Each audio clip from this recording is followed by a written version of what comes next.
Je me suis réveillée à 10 heures juste pour préparer mon émission comme d'habitude. Je ne savais rien de ce qui allait arriver à 3h40. J'étais au studio en train de préparer l'émission. Mes invités qui étaient arrivés du sud Kivu Minova, Kalehe, dormaient dans la pièce d'à côté quand soudain, des militaires de la garde républicaine masqués ont encerclé notre radio. Ils sont entrés par action et nous ont tous capturés et ligotés.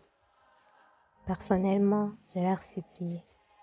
Je leur avais dit que j'étais une mère et que mon enfant était encore trop jeune quand soudain ils ont ouvert le feu sur nous. J'ai reçu 3 balles au total. La première m'a transpercé le thorax, brisant 3 côtes.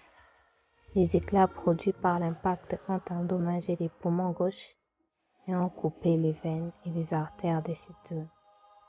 La seconde balle m'a transpercé l'abdomen, endommageant mon rein droit. Mon cerveau ne comprenait pas ce qui se passait.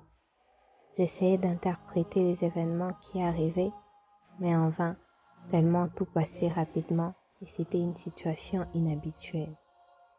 Mon cerveau avait du mal à comprendre ce qui arrivait. La troisième balle et la dernière m'a brisé les os du bassin et puis c'était la conscience totale. Après un moment, je commençais à voir des gens que je ne connaissais. Je ne sais pas combien de temps cela a pris parce que le temps tel que nous le connaissons s'est arrêté et tout était différent. J'ai reconnu les visages de Lumumba, Kimpavita, Kimbangu Mzee Kabila. Ils étaient tous là et m'ont dit « Tu as été vainqueur ». Les anciens reconnaîtront ta lutte, ta fidélité et ton engagement pour ce combat qui n'a pas commencé aujourd'hui et qui continue. Tu as perdu ta vie sur terre, mais tu as gagné une place aux côtés des anciens. Ton sang rapproche le Congo de sa liberté et son indépendance totale. Tu as été courageuse comme toujours. Kimpavita renaîtra dans un autre corps. Elle sera encore tuée 3 fois avant la libération du Congo.